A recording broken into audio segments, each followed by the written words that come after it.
Heading डालेंगे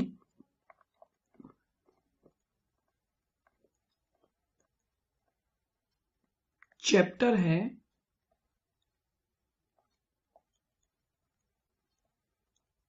final accounts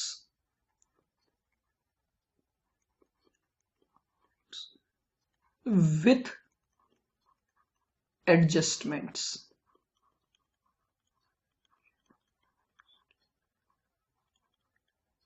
ठीक है, तो आज हम जो चैप्टर स्टार्ट कर रहे हैं that is final accounts with adjustment.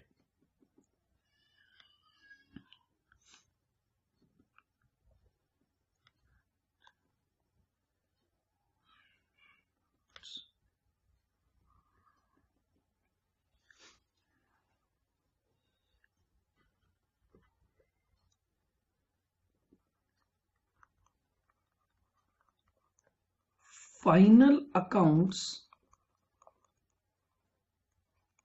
of an entity includes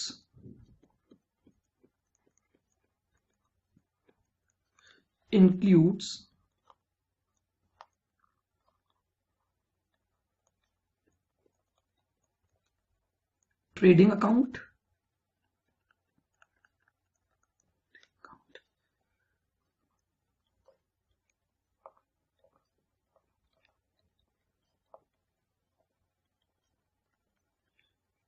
profit and loss account,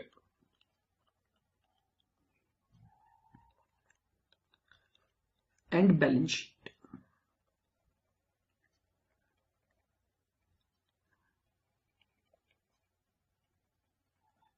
ठीक है, अगर हम किसी भी कंपनी के फाइनल अकाउंट्स की बातें करते हैं तो फाइनल अकाउंट्स में हम किन किन चीजों को प्रिपेयर करते हैं। हम प्रिपेयर करेंगे ट्रेडिंग अकाउंट को, profit and loss account and balance sheet. अब देखिएगा, इनको बनाते समय हमारे पास कुछ एडजस्टमेंट्स होते हैं जिन्हें हमें इनकॉर्पोरेट करना होता है। लिखें,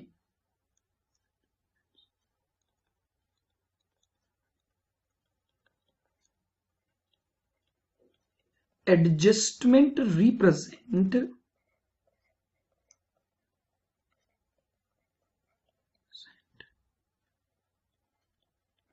such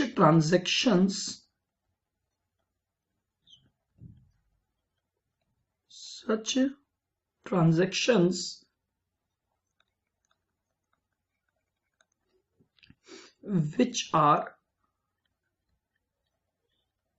not yet incorporated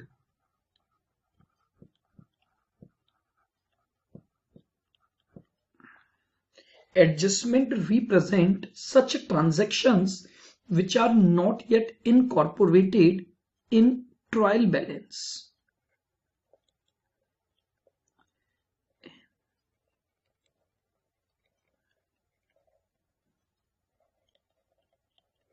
And hence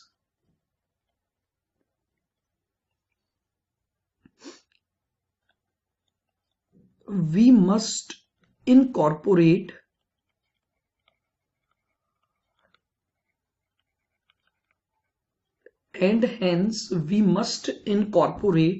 such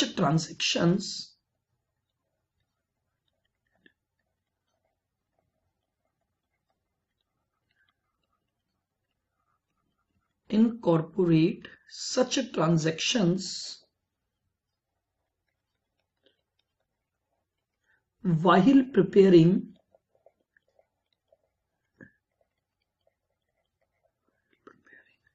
final accounts.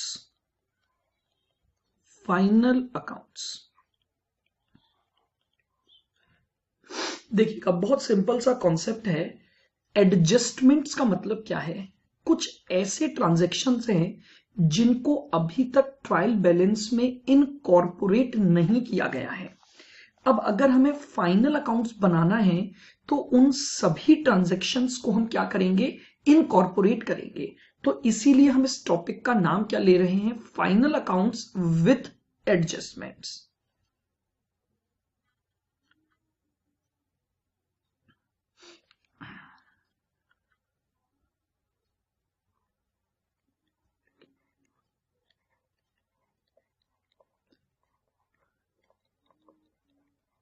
Following are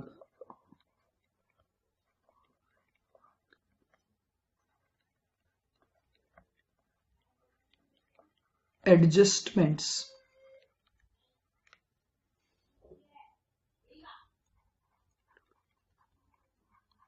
which are to be incorporated.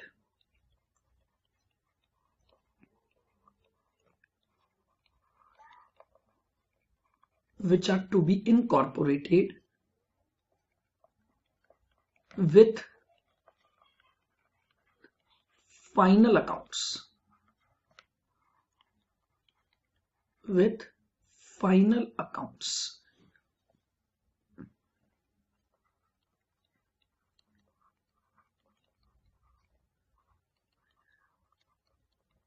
Adjustment number 1.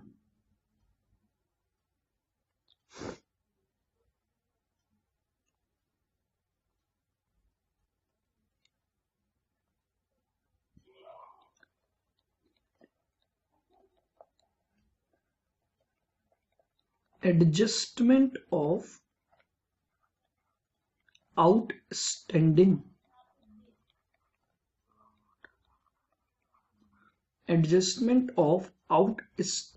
expenses. Adjustment of outstanding expenses.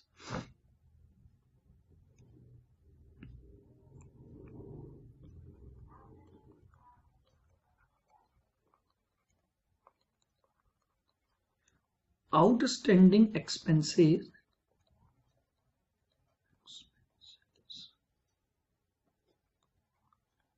are those expenses. Outstanding expenses are those expenses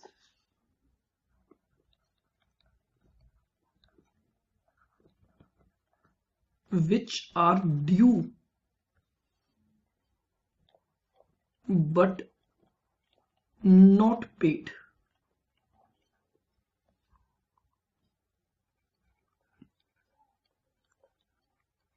During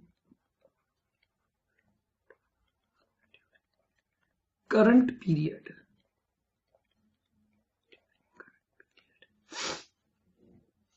outstanding expenses उन expenses को बोला जाता है जो कि due तो हो गए हैं बट नॉट पेड। ठीक है, ड्यू हो गए हैं बट नॉट पेड। देखिएगा, ये हमारा एक पर्टिकुलर ईयर है, मान लीजिए 1 अप्रैल 2019 से 31 मार्च 2020। ये जो है हमारा, ये है मंथ ऑफ मार्च।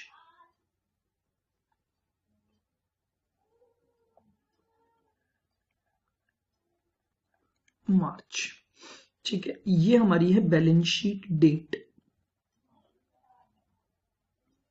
नाउ अब क्या हुआ कि ये एक एम्प्लॉय है, जिस एम्प्लॉय ने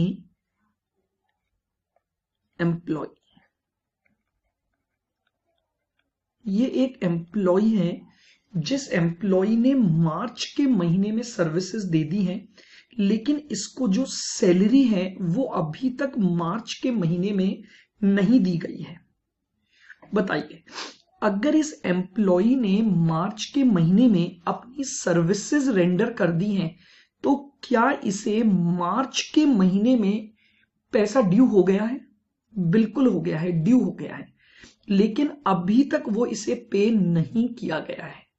तो ये जो अमाउंट, ये जो सैलरी है उसकी, ये कहलाएगी आउटस्टैंडिंग सैलरी, यानी मार्च के महीने में due to the rendering of services इसने एक अमाउंट ड्यू करवा दिया है, लेकिन इसको इसका पेमेंट अभी नहीं हुआ और बैलेंस शीट डेट आ गई, तो इस खर्चे को क्या बोला जाता है? ड्यू बट नॉट पेड, और इसी को हम क्या बोल रहे हैं? आउटस्टैंडिंग एक्सपेंसेस बोल रहे हैं। और देखिएगा,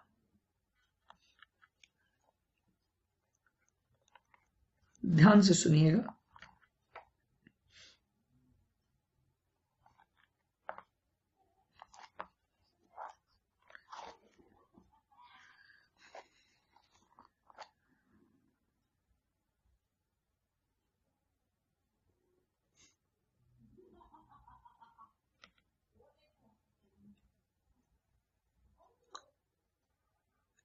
ये आपका ईयर है 1 अप्रैल 2019 से 31 मार्च 2020।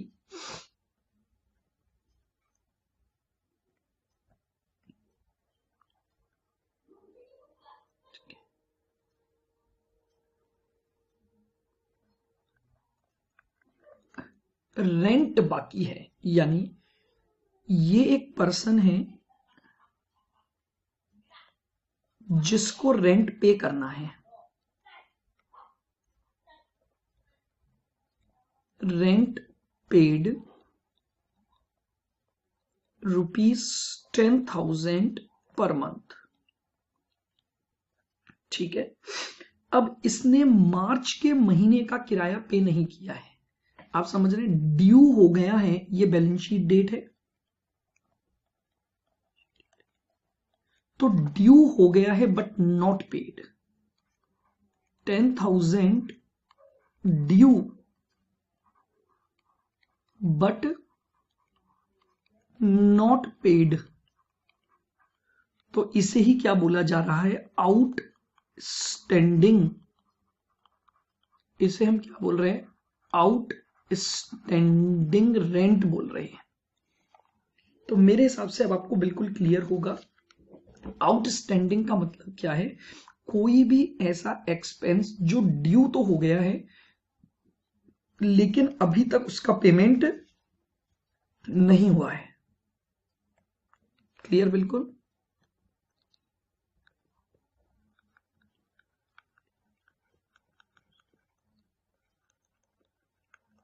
एडजस्टमेंट एंट्री, अब इसकी एडजस्टमेंट एंट्री क्या होगी?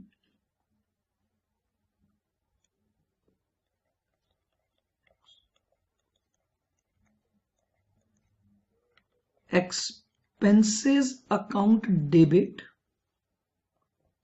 टू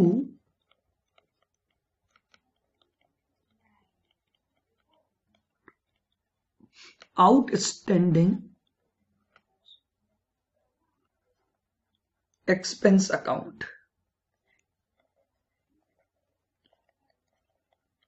being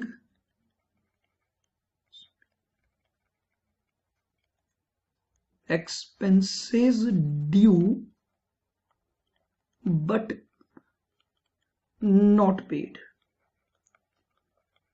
एक्सपेंसेस ड्यू तो हो गया है लेकिन अभी तक उसका पेमेंट नहीं हुआ है, इसी को हम क्या बोल रहे हैं? Expenses account debit to outstanding expense.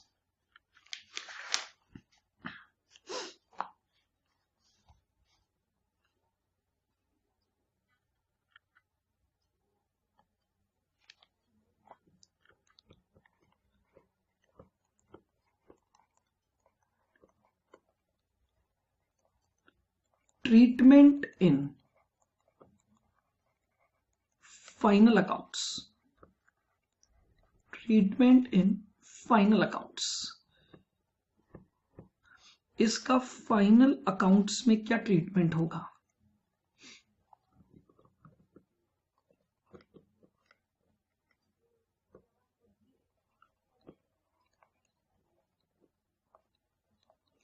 Amount of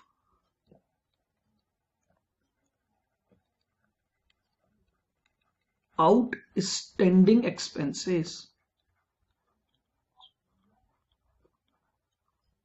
Amount of outstanding expenses must be added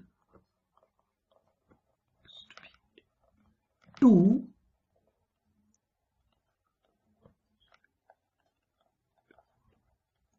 respective expense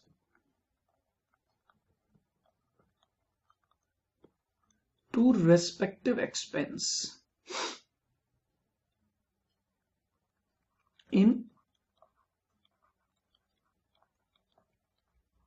trading and profit and loss account. Profit and loss account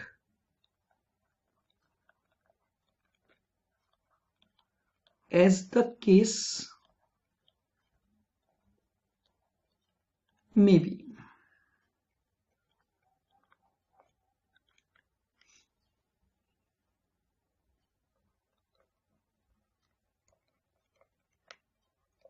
Amount of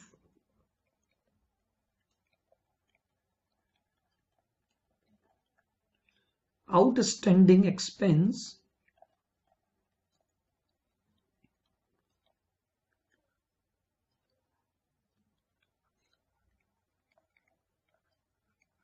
must be shown as liability. Amount of outstanding expense must be shown as a liability in balance sheet.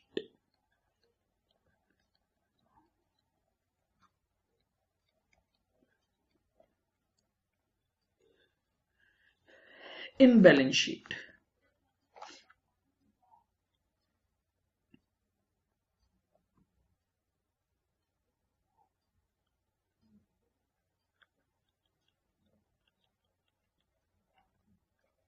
Trading and P&L account.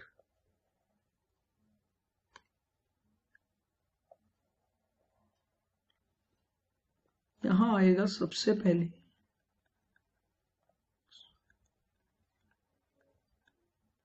To expense, उसमें आप plus कर दोगे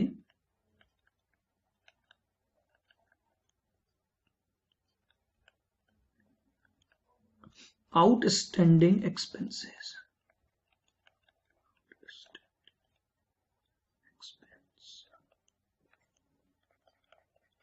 ये लीजिए, ये आपका presentation हो जाएगा। जो भी खर्चा है वहां पर हम आउटस्टैंडिंग एक्सपेंसेस को प्लस कर देंगे। Balance sheet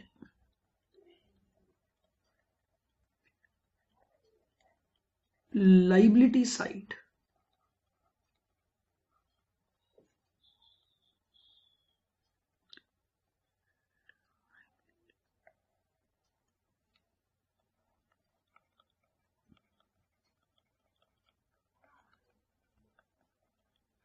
outstanding expenses. ये लीजिए, ये आपका प्रेजेंटेशन है, ट्रीटमेंट है किसमें, फाइनल अकाउंट्स बनाते समय। पर्टिकुलर एक्सपेंडिचर में आप उसे ऐड कर दोगे। ट्रेडिंग का खर्चा है तो ट्रेडिंग में ऐड हो जाएगा, पीएनडल का खर्चा है तो पीएनडल में ऐड हो जाएगा, और जितना भी आउटस्टैंडिंग है हम उसे बैलेंस शीट में लाइबिलिटी साइड में क्या करेंगे, शो करेंगे।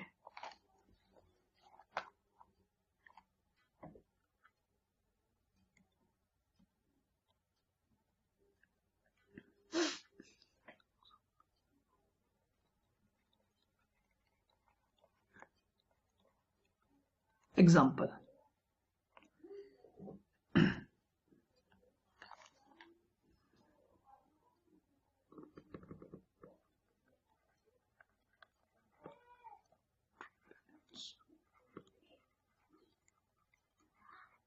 ट्रायल बैलेंस दे रखा है।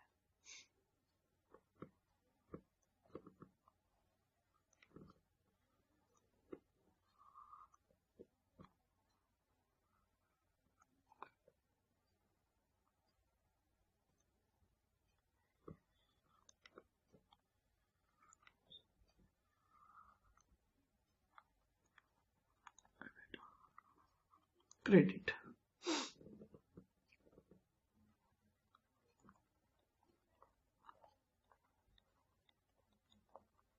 Rent paid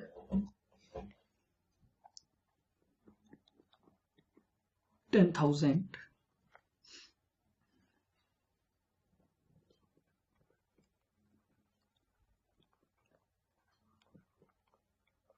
salary paid $25,000.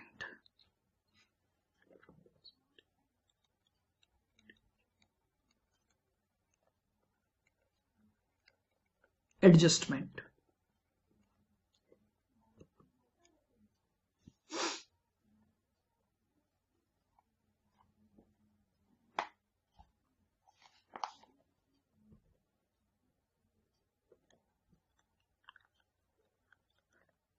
Rent per month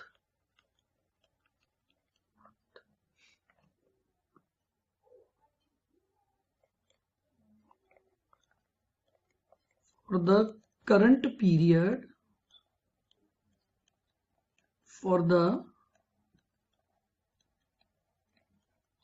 period is rupees 1,000.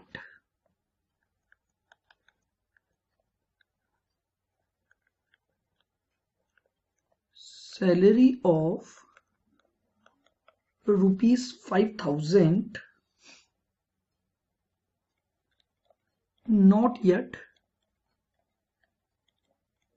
paid for the last month. ये लीजिए, आपको एक ट्रायल बैलेंस में दो खर्चे दिए हुए हैं, रेंट पेड का और सैलरी पेड का।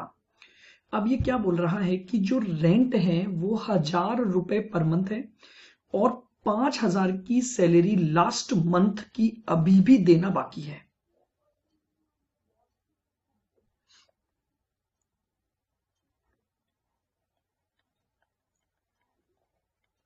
Provide accounting.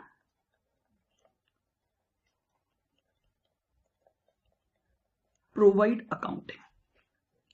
Now listen very carefully. देखिए, अगर आपका 1,000 रुपीज पर मंथ का रेंट है और आपने 10,000 का रेंट पे किया है, तो इसका मतलब आपने रेंट 10 महीने का पे किया है, तो आपका 2 महीने का रेंट अभी भी क्या है, आउटस्टैंडिंग चल रहा है, जो ड्यू तो हो गया है बट आपने अभी तक क्या नहीं किया, पे नहीं किया है। तो लीजिए, सबसे पहले हम बात करते हैं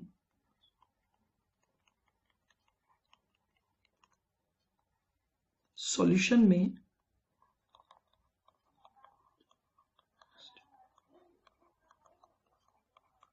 एडजस्टमेंट एंट्री। सॉल्यूशन में हम बात करेंगे एडजस्टमेंट एंट्री की।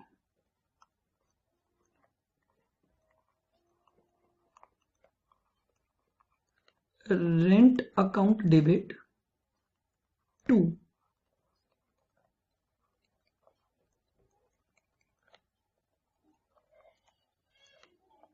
Outstanding rent account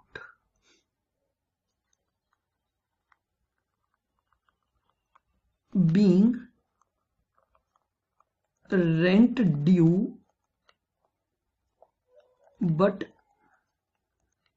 not paid। ये हमारा 2,000 का एक एडजस्टमेंट बन जाएगा। Second entry for the salary,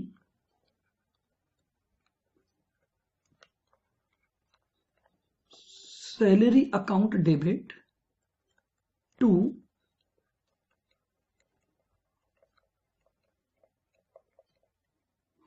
outstanding salary.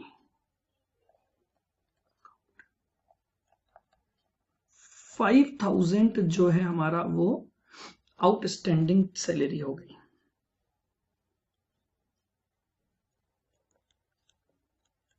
being salary due but not paid, being salary due but not paid। तो ये तो हमारी क्या बन गई, इसकी एडजस्टमेंट एंट्री बन गई। क्लियर है बिल्कुल adjustment entries.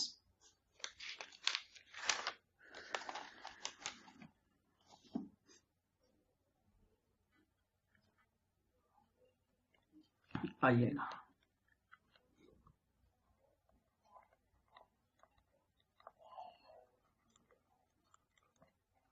Profit and loss account, debit side. मैं केवल एक साइड बना रहा हूं क्योंकि P&L के डेबिट साइड में ही ये आइटम रिफ्लेक्ट होगा।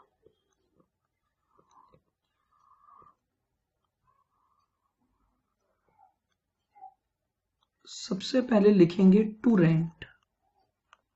हमारा रेंट था 10,000, इसमें आप ऐड कर दोगे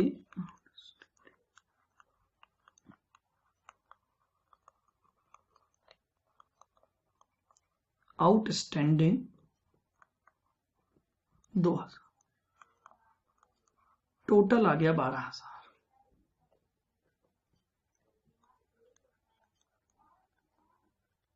टू सैलरी, बताइए सैलरी का खर्चा कितना था आपका, 25।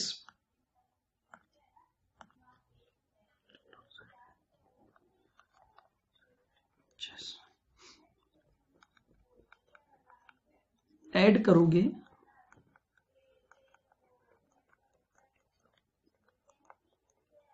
आउटस्टैंडिंग 5,000, ये आपका 30,000 आ गया।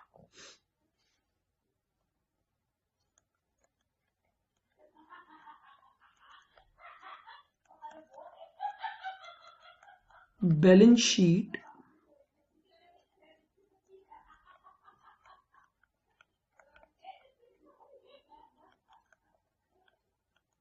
लाइबिलिटी साइड,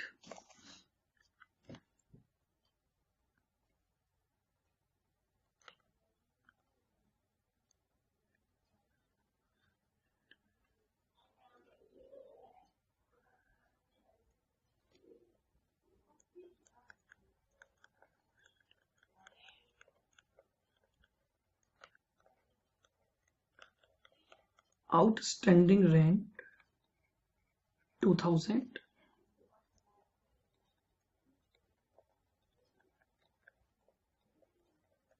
और आउटस्टैंडिंग सैलरी आपके पास है 5,000। ये आपका इसका क्या हो गया, बैलेंस शीट प्रेजेंटेशन। बताइए क्लियर है बिल्कुल। तो मेरे हिसाब से अब ये पॉइंट आपको बिल्कुल क्लियर होगा कि हम आउटस्टैंडिंग एक्सपेंसेस अगर हमें दिए हुए हैं तो आप उसका ट्रीटमेंट किस तरह से करेंगे। चलिएगा आगे बढ़ते हैं एडजस्टमेंट नंबर 2 पर।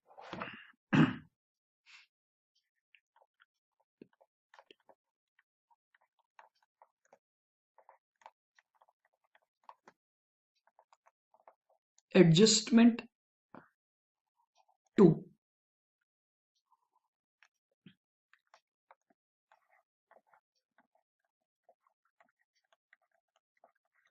Prepaid expenses.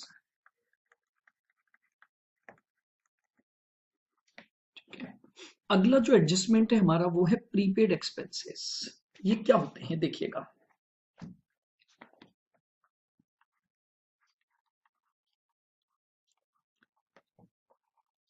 these are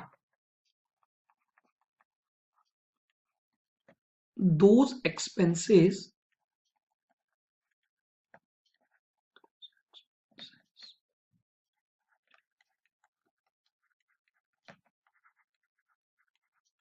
which are paid in current year,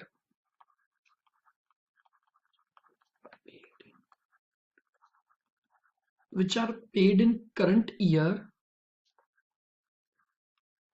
but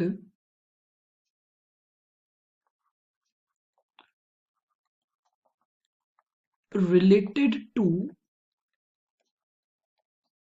next year। यानी ऐसे एक्सपेंसेस आपने जिसका पेमेंट तो आज कर दिया है, लेकिन वो किस ईयर से रिलेटेड है? नेक्स्ट ईयर से रिलेटेड है।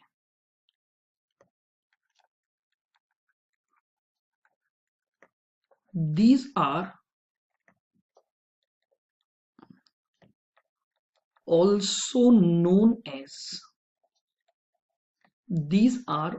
known as expenses paid in advance।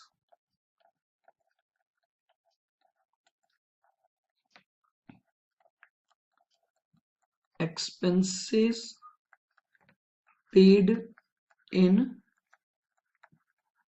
advance। Prepaid expenses को ही क्या बोला जाता है? एक्सपेंसेस पेड इन एडवांस बोला जाता है। देखिएगा, समझना।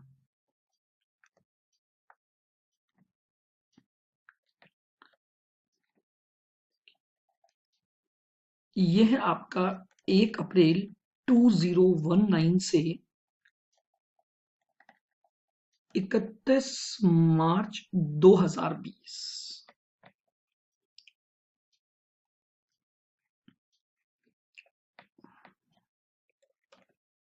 1/10/2019 को आपने एनुअल प्रीमियम पे किया है। एनुअल प्रीमियम पे किया है ₹12,000। तो सबसे पहले तो आप ये देखिए कि आपने जो प्रीमियम पे किया है वो अगर 1 अप्रैल 10 से स्टार्ट हो रहा है, ध्यान से देखिएगा बिल्कुल, तो उसके 12 मंथ कहां तक चल रहे हैं?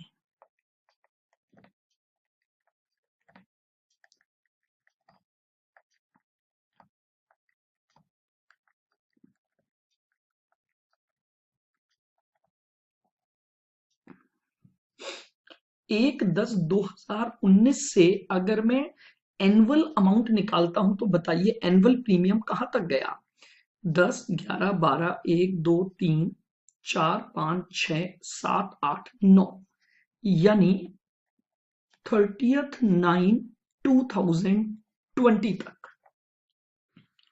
ठीक है, तो 1/10/19 को आपने जो एनुअल प्रीमियम पे किया 12,000 का, ठीक है। अब बात क्या है कि देखिए, आपने जो 12,000 का प्रीमियम पे किया उसमें यहां तक के प्रीमियम की तो कोई दिक्कत नहीं है, यहां तक तो आपका करंट ईयर चल रहा है। लेकिन जो प्रीमियम आपने इस पीरियड का पे किया इसको कहा जाएगा एडवांस पेमेंट। ये हो गया आपका एडवांस पेमेंट। एग्री?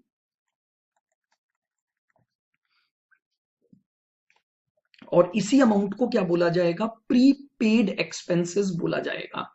यहां तक का जो प्रीमियम बनता है वो तो आपका करंट ईयर का प्रीमियम है, क्योंकि आपने 1/10 को अगर कोई इंश्योरेंस प्रीमियम पे किया है तो 31 मार्च तक का, यानी ये कितना पीरियड हो गया? अक्टूबर, नवंबर, दिसंबर, जनवरी, फरवरी, मार्च, ये जो 6 मंथ है ये तो आपका करंट ईयर में आ रहा है।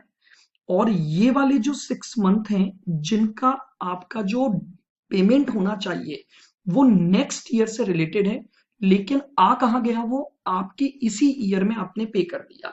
तो देखिए, हमने डेफिनेशन भी यही लिखी है, these are those expenses paid in current year but related to the next year.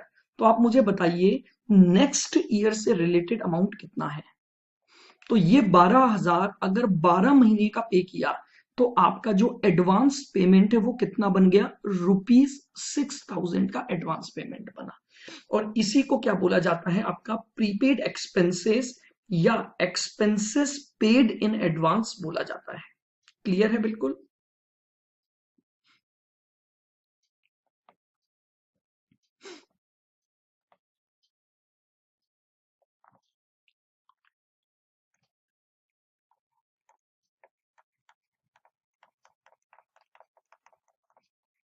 Accounting entry,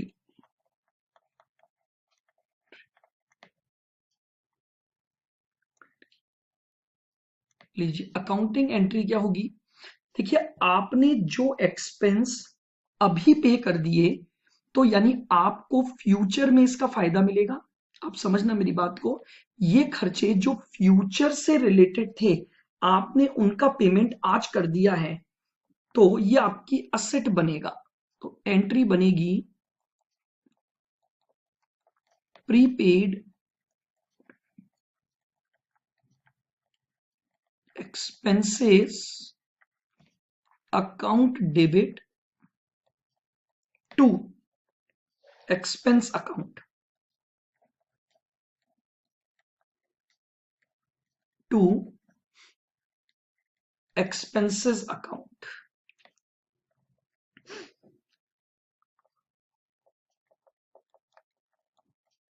being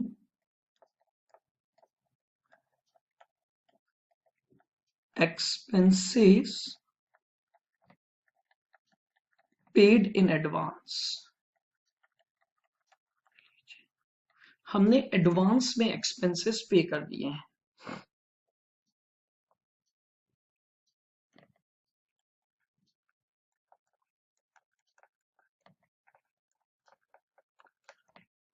treatment in final accounts,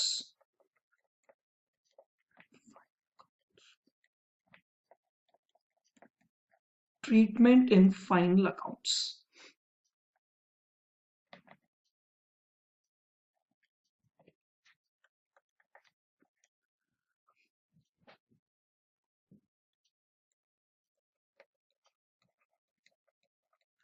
prepaid expenses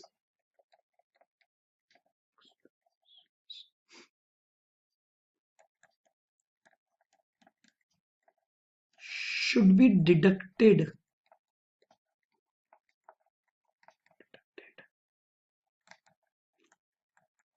from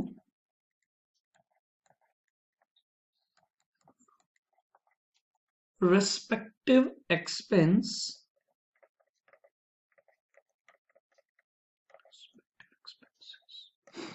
prepaid expenses को क्या कर दिया जाएगा, उस रेस्पेक्टिव एक्सपेंसेस में से डिडक्ट किया जाएगा।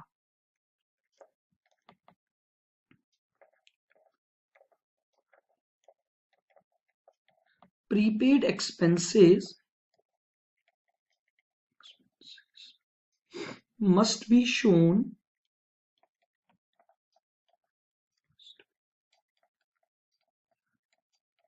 prepaid expenses must be shown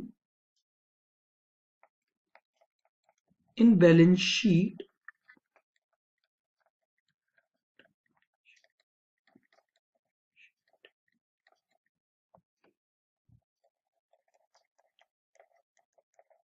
under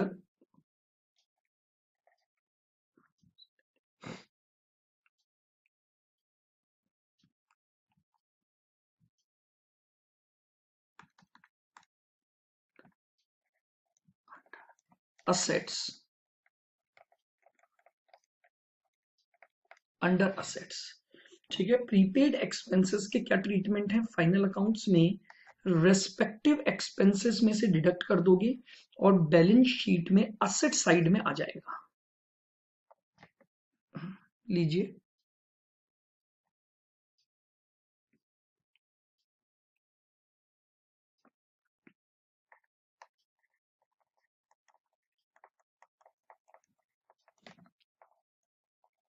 trading and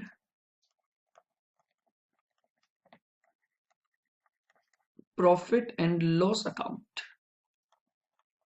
अगर हम प्रेजेंटेशन की बात करें ट्रेडिंग और पी&एल अकाउंट में, तो यहां मैंने लिखा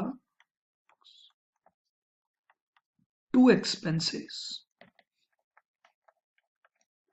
और इसमें से मैं माइनस कर दूंगा प्रीपेड।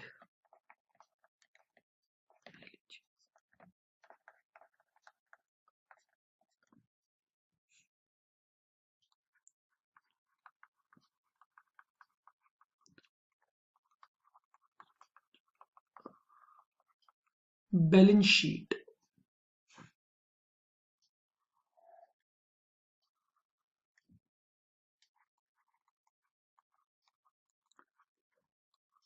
बैलेंस शीट में असेट साइड में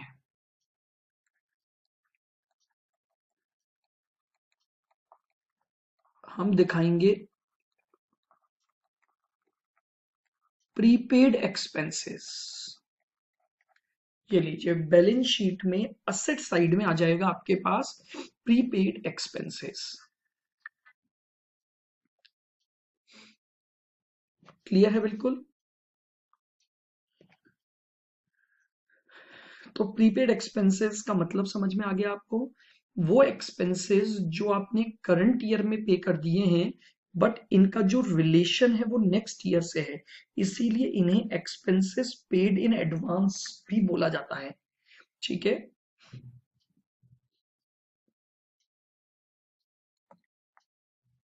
ये इसकी अकाउंटिंग एंट्री या एडजस्टमेंट एंट्री बनेगी। फिर इसका फाइनल अकाउंट में ट्रीटमेंट और प्रेजेंटेशन रहेगा। चलिएगा एक एग्जांपल से समझते हैं।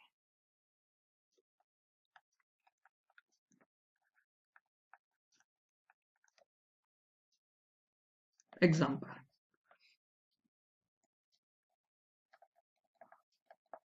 आपको एक ट्रायल बैलेंस दिया हुआ है। ट्रायल बैलेंस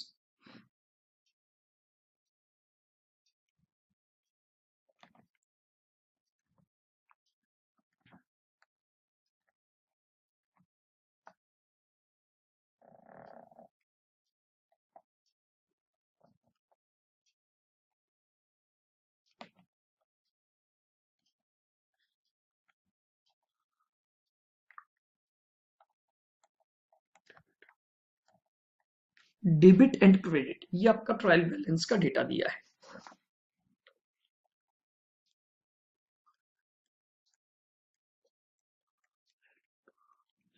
एक तो आपको दे रखा है इंश्योरेंस 12,000 और एक आपको दे रखा है रेंट 8,000। ट्रायल बैलेंस में आपको दो चीजें दी हुई हैं, इंश्योरेंस और rent.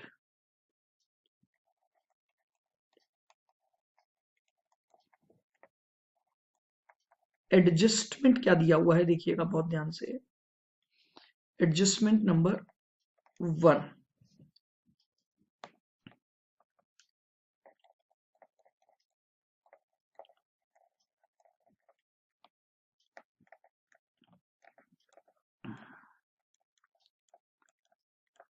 Insurance premium include ₹2,000 related to next year। और एक और एडजस्टमेंट नंबर 2 दिया हुआ है,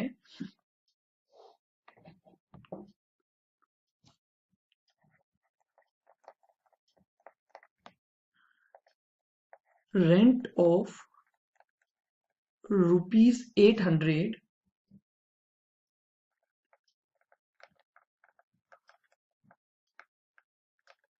related to नेक्स्ट ईयर। ये लीजिए, ये आपके पास एक एग्जांपल है। आपको ट्रायल बैलेंस दिया हुआ है, इंश्योरेंस और रेंट का एडजस्टमेंट है आपके पास।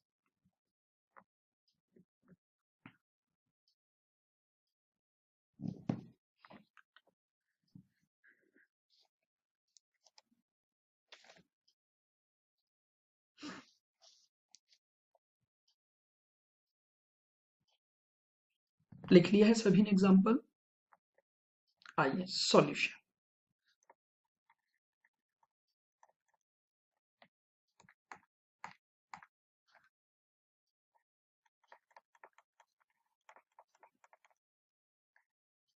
सबसे पहले तो हम बात करते हैं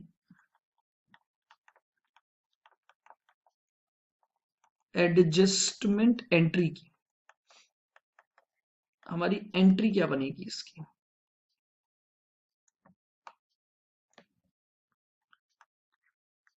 पहली एंट्री बनेगी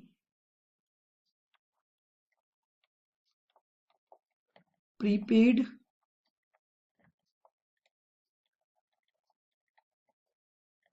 insurance account debit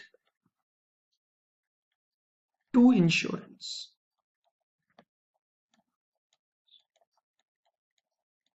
prepaid insurance account debit to insurance 2000। Narration हो जाएगा being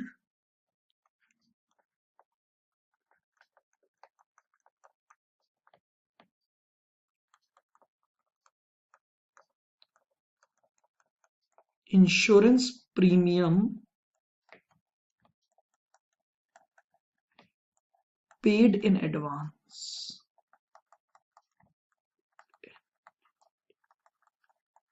insurance premium paid in advance. और सेकंड एंट्री आपकी रेंट की बन जाएगी।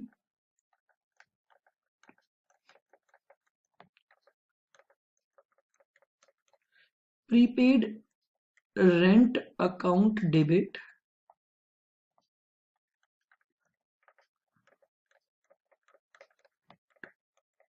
To rent account.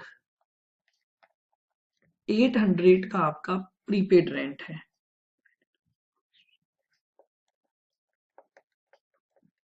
Being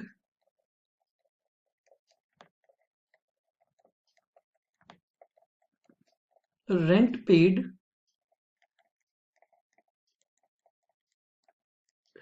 in advance.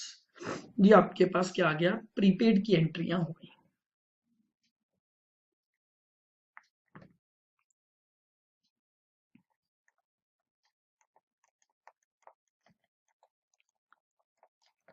Profit and loss account.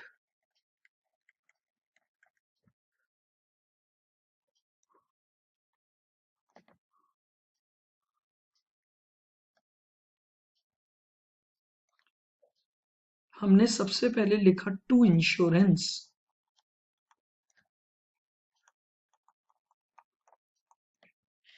कितना? 12,000। ये हमारा टोटल इंश्योरेंस का खर्चा है। अब इसमें से माइनस कर देंगे प्रीपेड। प्रीपेड है कितना? 2000।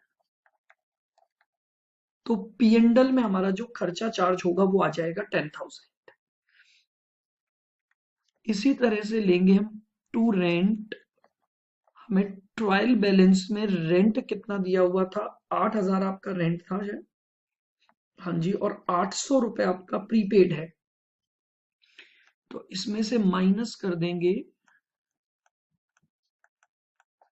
प्रीपेड 800। तो रिमेनिंग आ गया 7200। ठीक है, ये आपका प्रेजेंटेशन हो गया किसमें? पीएनडल अकाउंट में। अब हम बात करते हैं बैलेंस शीट में।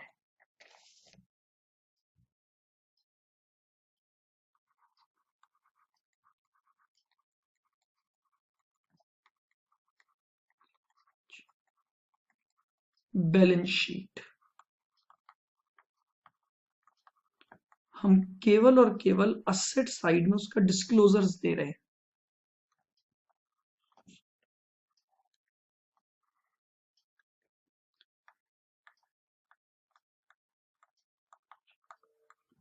यहां आएगी हेडिंग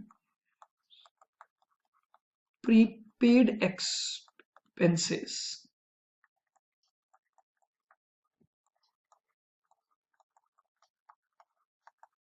इंश्योरेंस 2000 और रेंट 800। तो टोटल आ गया आपके पास 2800। तो असेट साइड में हम प्रीपेड एक्सपेंसेस को शो करेंगे। प्रीपेड इंश्योरेंस का एक्सपेंसेस और प्रीपेड रेंट एक्सपेंस। क्लियर है बिल्कुल? तो ये हमारे पास था हमारा adjustment number 2 in respect of expenses paid in advance या प्रीपेड एक्सपेंस।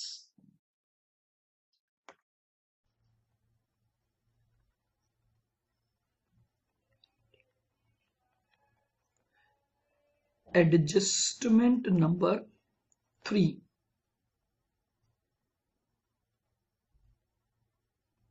अब हम बात करेंगे थर्ड एडजस्टमेंट पर, जो है accrued income.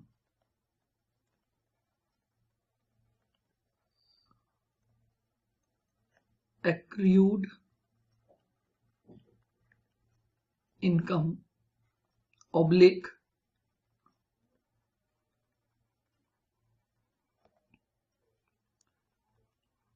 Outstanding income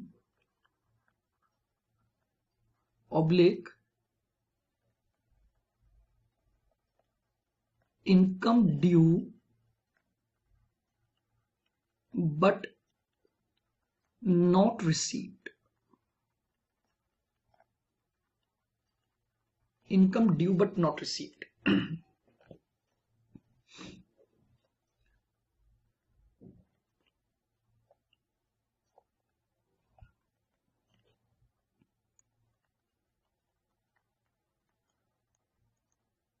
incomes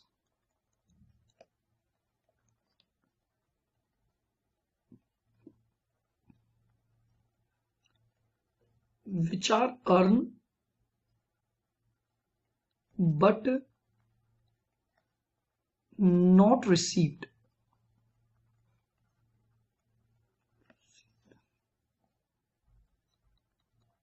till year end is known as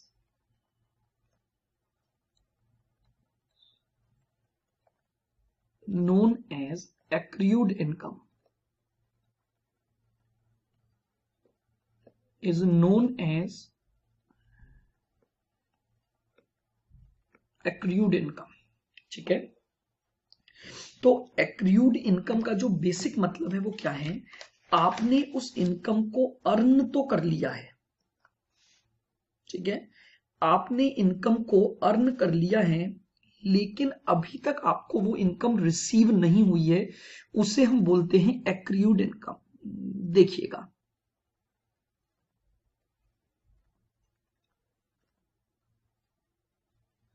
ये आपका फाइनेंशियल ईयर है 1 अप्रैल 2019 से 31 मार्च 2020, ठीक है। आपने क्या किया है,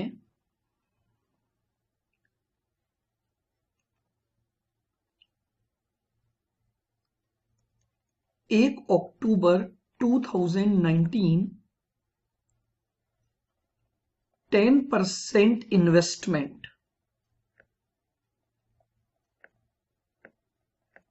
10% investment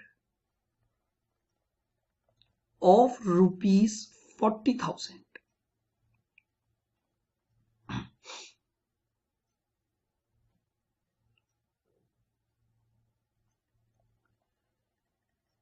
interest paid on annual basis, on annual basis। आप ध्यान से समझिएगा इस पॉइंट को। 1/10 को आपने एक इन्वेस्टमेंट किया है 40,000 रुपए का, जिस पर आपको 10% इनकम मिलेगी, लेकिन वो इनकम कब मिलेगी, एनुअल बेसिस पर मिलेगी।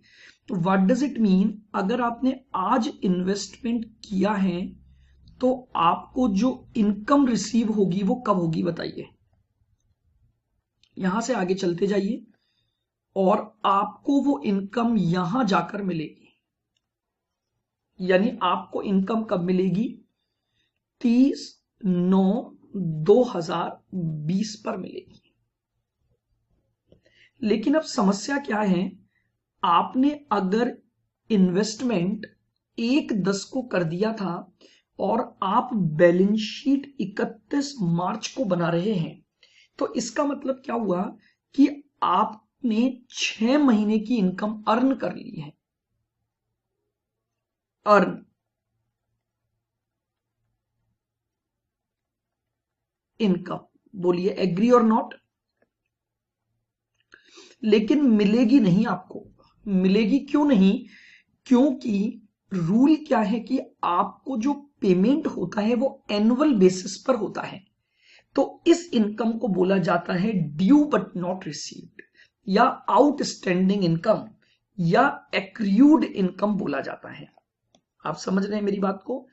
1/10 को इन्वेस्टमेंट खरीदे जाने की वजह से इस साल आपका 6 महीने का जो इंटरेस्ट है वो ड्यू हो गया है, लेकिन आपको वो अभी तक बैलेंस शीट बनाने की डेट तक रिसीव नहीं हुआ, और इसीलिए हम इसे क्या बोल रहे हैं? Income due but not yet received. बताइए, क्लियर है बिल्कुल पॉइंट? इसे बोला जाता है एक्रूड इनकम या income due but not received.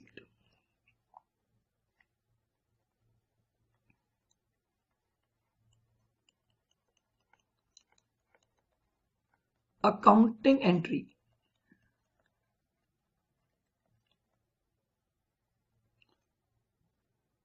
इसकी अकाउंटिंग एंट्री कैसे करोगे? Accrued income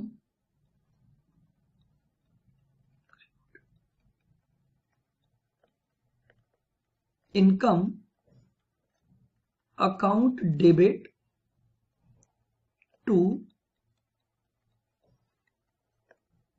income account.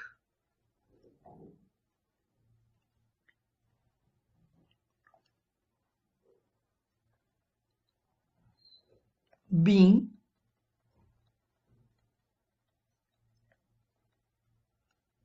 Income due but not received, इसे बोला जाता है income due but not received.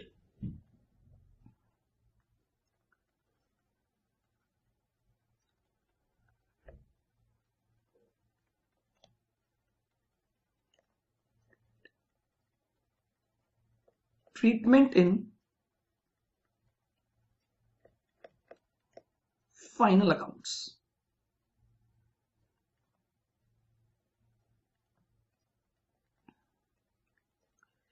देखिएगा, ये इनकम करंट ईयर से रिलेटेड है, तो इसको करंट ईयर के फाइनल अकाउंट्स में रिफ्लेक्ट किया जाएगा।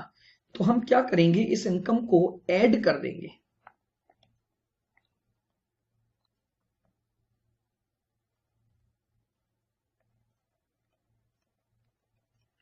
Accrued income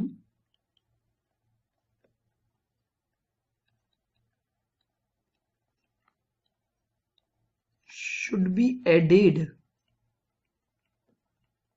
to respective income।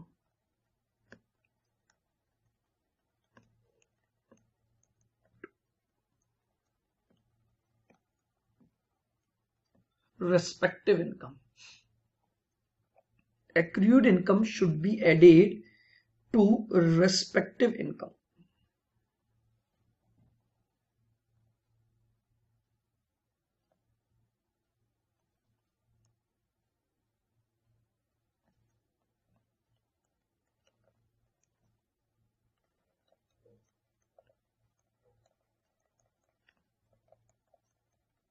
accrued income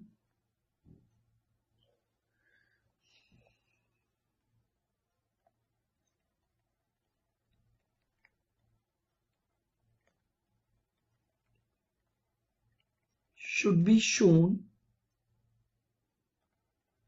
on asset side।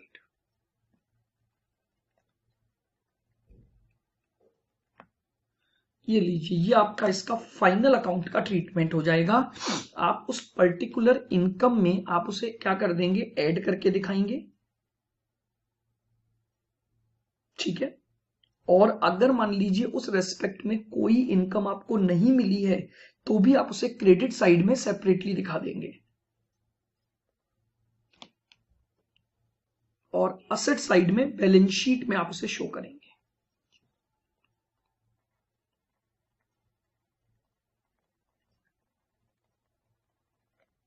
Profit and loss account,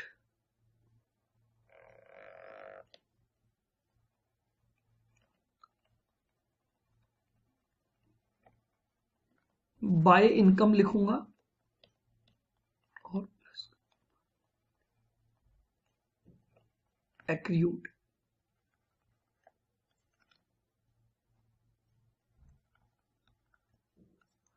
ये आपका एक्रियूड इनकम का P&L का प्रेजेंटेशन हो जाएगा।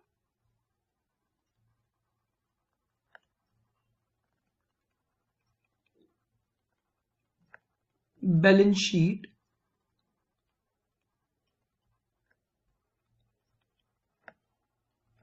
असेट साइड,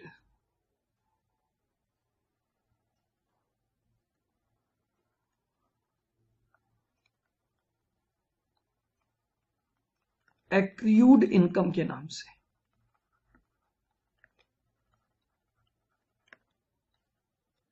आपकी जो भी एक्रियूड इनकम होगी वो आपका बैलेंस शीट में असेट साइड में रिफ्लेक्ट हो जाएगी। बताइए, क्लियर है बिल्कुल? अकाउंटिंग एंट्री क्या होगी उसकी, फाइनल अकाउंट्स का ट्रीटमेंट क्या होगा और प्रेजेंटेशन क्या होगा।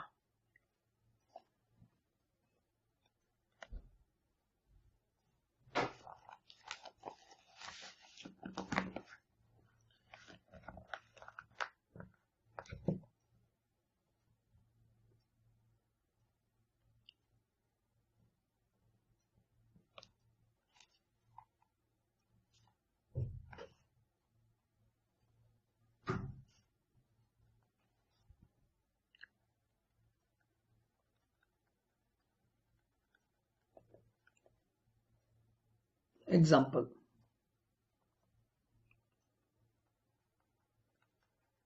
Mister A purchased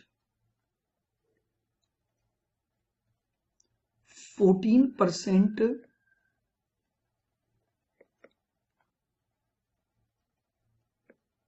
debentures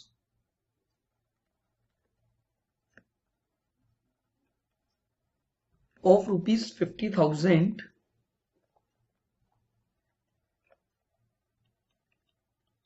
on which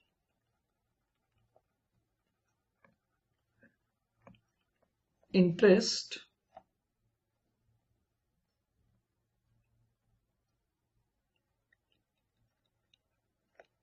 will be received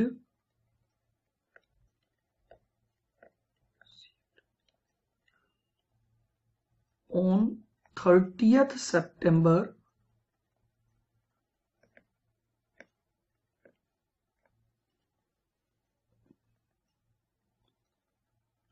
and 31st March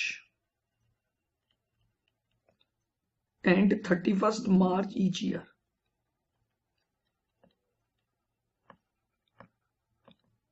ठीक है, आपने 50,000 रुपए के 14% वाले डिवेंचर परचेस किए हैं जिन पर इंटरेस्ट 2 बार ड्यू होता है, 30 सितंबर को मिलता है और एक मिलता है आपको 31 मार्च को।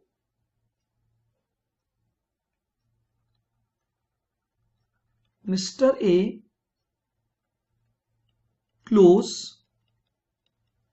हिज बुक्स ऑफ अकाउंट्स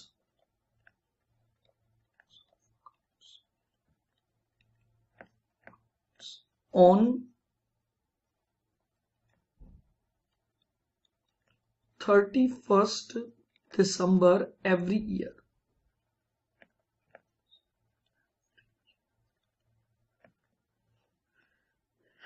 आप अपने जो बुक्स ऑफ अकाउंट्स क्लोज करते हैं वो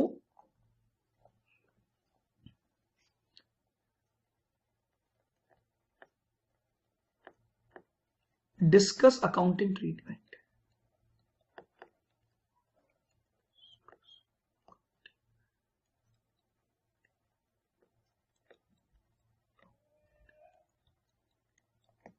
डिस्कस है अकाउंटिंग ट्रीटमेंट। देखो,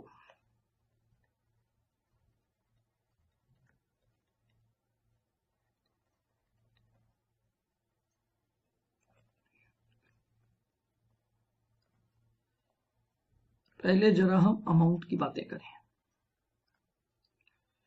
देखिए, आपका जो ईयर है वो 1 जनवरी मान लेते हैं 19 से और 31/12/19 पर क्लोज होता है। ठीक है, अब आपको जो इंटरेस्ट मिलता है दो, वो मिलता है एक तो 30 सितंबर को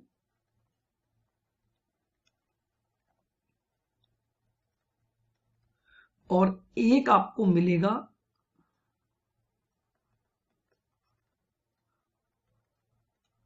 31 मार्च को। ये आपको इंटरेस्ट की इनकम की बात है। अब मेरी बात को बहुत ध्यान से सुनना, आपको 30 सितंबर को इंटरेस्ट मिल गया होगा, उसके बाद आपका ईयर आगे बढ़ा और यहां आकर आपका ईयर एंड आ गया। बोलिए, मेरी बात समझ आ रही है? ये आपकी बैलेंस शीट डेट है। अकॉर्डिंग टू द कंपनी आपको जो अगला इंटरेस्ट मिलेगा वो 31 मार्च पर मिलेगा, लेकिन यहां से लेकर यहां तक का, यानी 30 सितंबर से लेकर और 31 दिसंबर तक का इंटरेस्ट मैंने अर्न कर लिया है। हाँ जी, तो ये जो पीरियड है 30 सितंबर से 31 दिसंबर तक का, इसकी इनकम ड्यू हो गई है। एग्री हैं आप?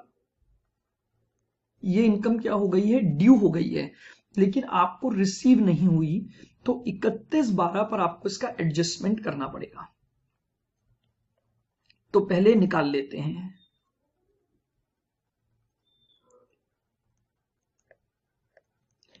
इंटरेस्ट ड्यू 50,000 पर 14% से 3 महीने का इंटरेस्ट, सितंबर, अक्टूबर, नवंबर और दिसंबर, अक्टूबर, नवंबर और दिसंबर।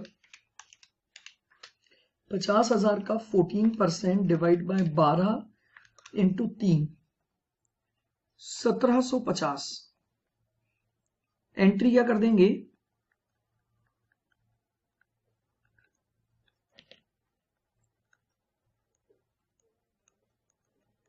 Accrued interest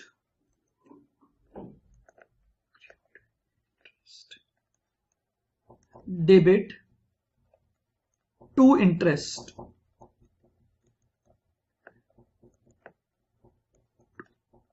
interest account.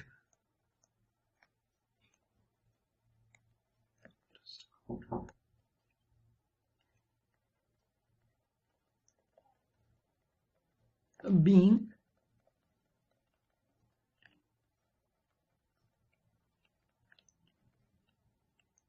interest due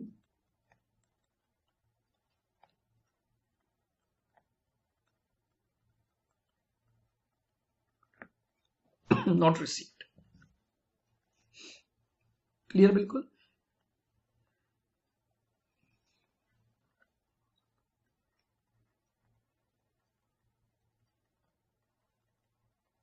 अगर मैं इसका प्रॉफिट एंड लॉस अकाउंट बनाता हूं,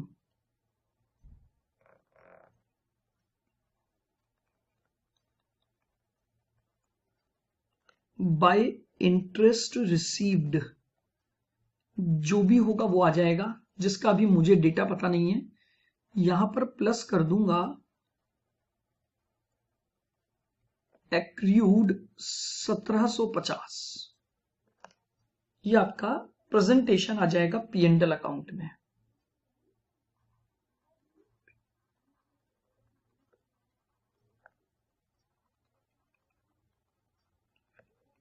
बैलेंस शीट में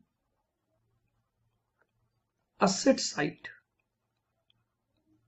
बैलेंस शीट का इसका जो प्रेजेंटेशन होगा वो असेट साइड में होगा।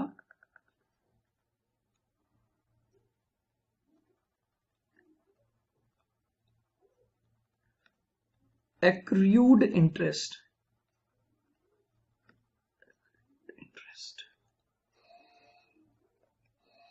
1750।